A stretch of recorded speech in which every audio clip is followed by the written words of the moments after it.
Welcome to another episode of Shop Happenings.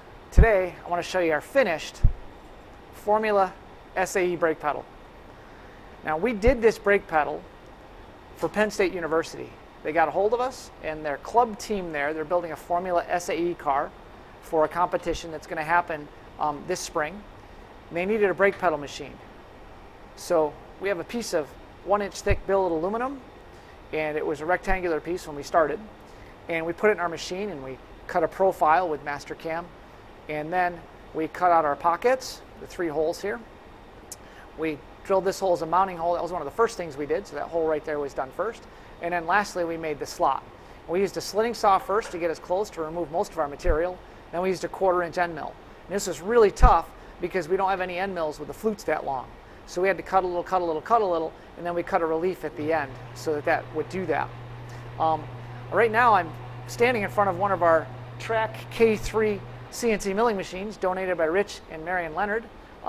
They donated these last year. We've been using them a year. This was programmed here, machined here, and done completely on this mill. So thank you, Rich and Marion. Stay tuned for more in this video. You'll see how we made it. Thanks for watching.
At this point, we've removed our fixture from the part. So our part's still here, it's in our vise.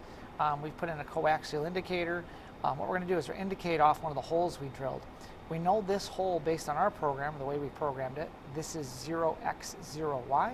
We will establish our Z later, but we need to find out where this hole is so that we can pop our other features into this brake pedal. So the outside's done.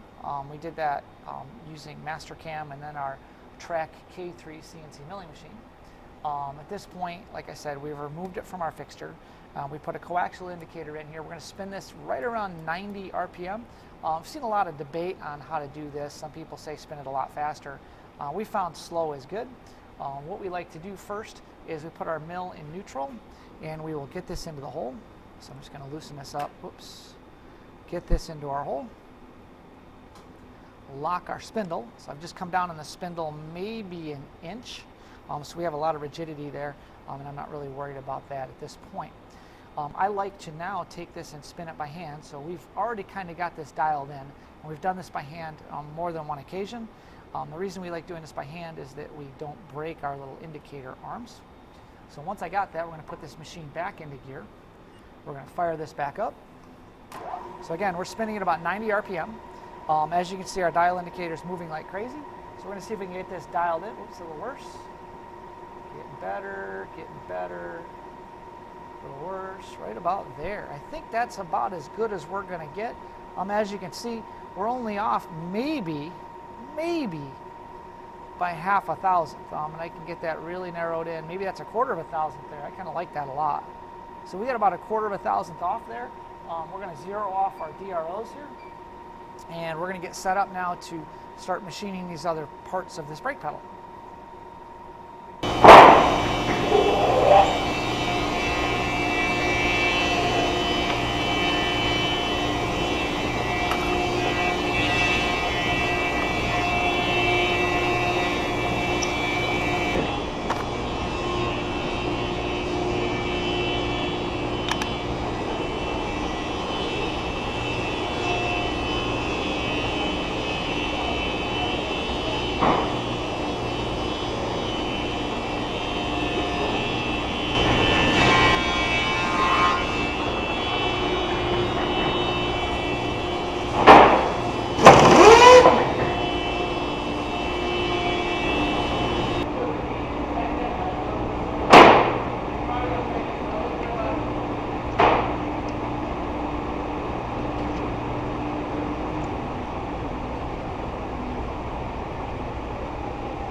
Probably worth it, honestly.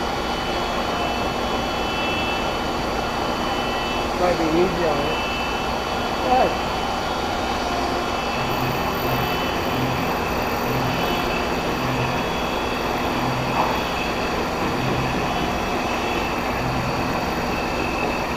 Going around it was cool.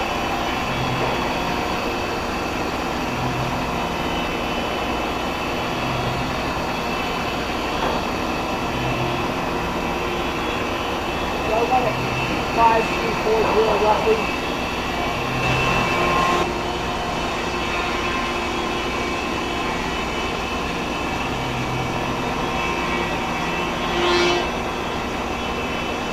So then, after this, you'll